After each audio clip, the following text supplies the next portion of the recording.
Welcome everyone to the Honest Review. I am Airbear. Today I'm going to be bringing you my honest thoughts and opinions on the XIM Apex, which is a product that allows you to use keyboard and mouse on console. Now this is supported for the Xbox 360, Xbox One, PlayStation 3, and PlayStation 4. But before we go any further, I want to go ahead and let you all know that we have two active giveaways running on the channel right now, set at subscriber goals. So at 50k subscribers, we are giving away an evil modded controller, the Airbear Edition, to one of our viewers in the live streams. It will be completely random, and we're also doing the exact same thing at 60k subscribers on a BattleBeaver custom controller. Again, these are going to random viewers. I'd rather see these controllers go to people who are actually going to give them use while the PlayStation 4 actually has some lifespan left in it before the PS5 comes out. And also guys, we are going to be moving to Twitch soon, so don't forget to check out the socials in the description below. I hope to see you all on those live streams, and congratulations to whoever wins them. So let's start with the pros, the good things that I like about this device. And that first off has to be the design and software in the mobile app. You can customize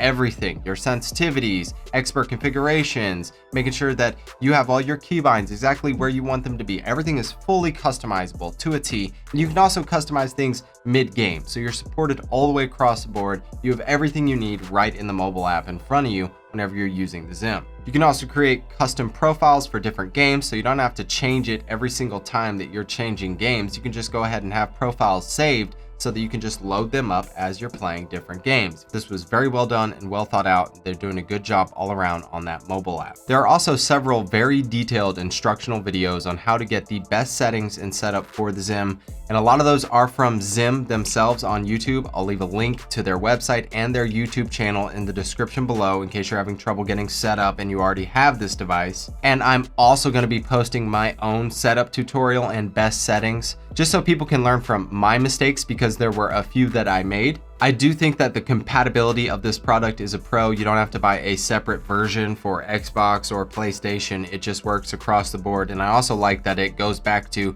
the Xbox 360 and the PlayStation 3. And I have no doubt in my mind that they're going to have a model of the XIM out for the PlayStation 5. Another pro that I have to say is that if you're coming from PC to console and you want to use keyboard and mouse, you're not going to have any latency issues whatsoever. That was a huge concern for me, and I'm sure it is for anyone else who's looking at this product, is there any input lag and is it going to impact my gameplay? Thankfully, there's a very awesome YouTuber, goes by Battle Nonsense, who already made a very quick, detailed video where he proves that there is little to no input delay when you're using the XIM. I actually looked at this before I even dove into using the XIM. That was my most concerned topic. And thankfully, seeing Battle Nonsense's video where he proves that it pretty much has little to no extra added delay from what a controller would naturally have, I was happy to dive into using this. And from my own personal use, I could tell you that you are very well connected and there is no major noticeable input lag.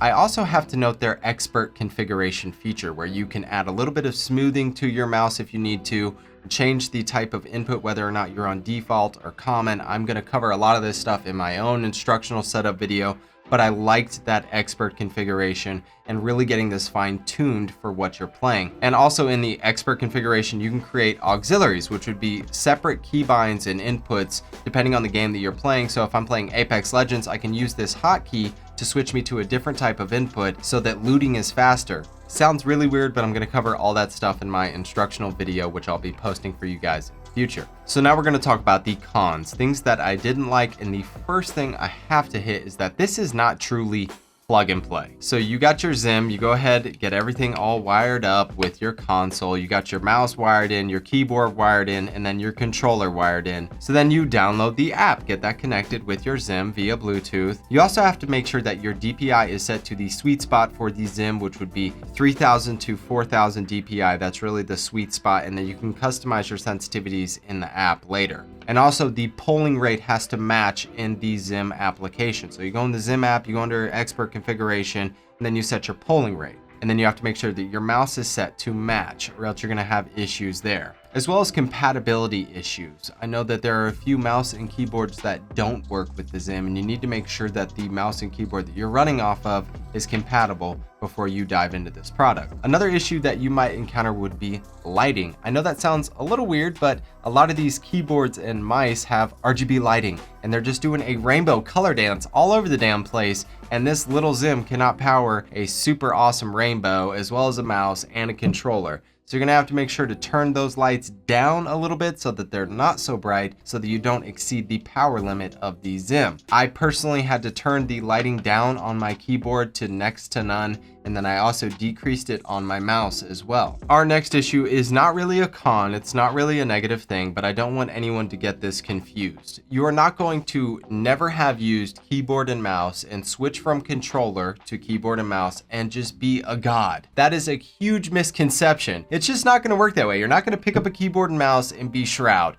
If that was the case, everyone on Twitch would be a freaking god right now. Like anyone else, you're gonna have to grind the mechanics and the muscle memory behind the functions that you are using. It's just like if we were switching from a stock controller on console to an Elite. It's going to be different. It's gonna be hard to use at first, but once you get the mechanics and the muscle memory down, you're gonna start to excel and do things more fluidly that you weren't doing before. But really, coming firsthand, it is a little bit of a struggle to get all of the movement features and aspects down. My biggest tip and advice to you guys who are coming from controller to keyboard and mouse is to go ahead and grind movement and game mechanics. So figure out the things that you want to be doing in the middle of gunfights or in the middle of the game that you're playing that would be somewhat difficult, and get those mechanics down. Get it to where those things are just completely second nature. You don't have to think about performing them, you just do them. Do that before you start jumping into lobbies and you're brand new on keyboard and mouse and you're just getting freaking Shrek. Don't do that. Go into some type of training mode where you can get a little bit more acquainted. Another thing that I gotta go over is, what if you want to game on PC but you're not sure if you're ready and you want to try out keyboard and mouse and see if you can possibly excel? I think that this is a really cool option for people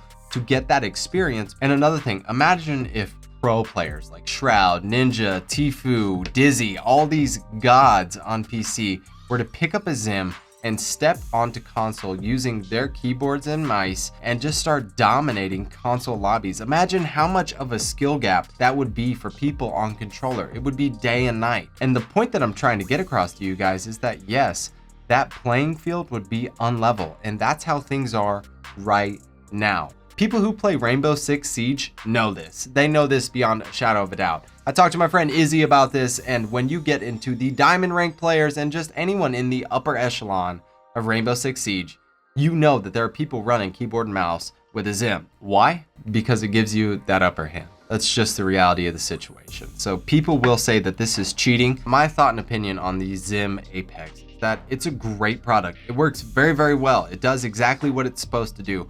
But it does go into that gray area of, is this fair? And I have to tell you, if PlayStation says it's okay, and Xbox says it's okay, if you can't beat them, join them. I'm sorry that I can't down the product for giving people the ability to excel and be better at the games that they want to play on the platform that they're playing on.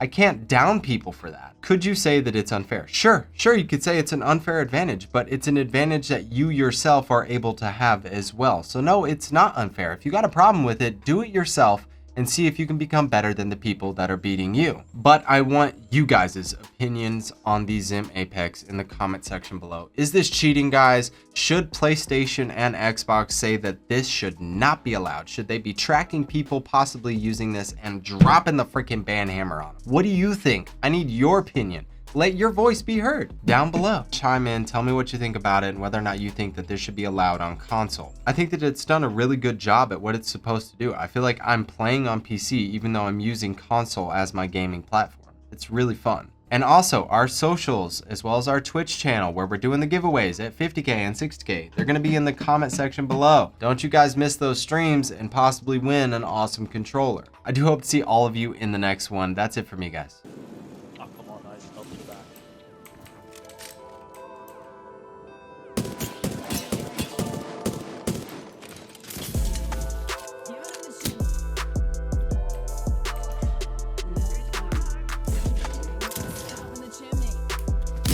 Hit his armor. Nah, I'm not gonna push it. Just I'm not afraid for people on the right.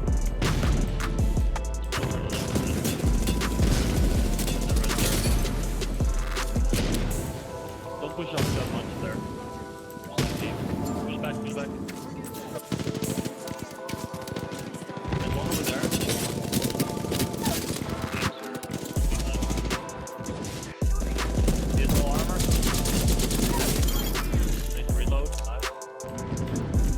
Another team, boss.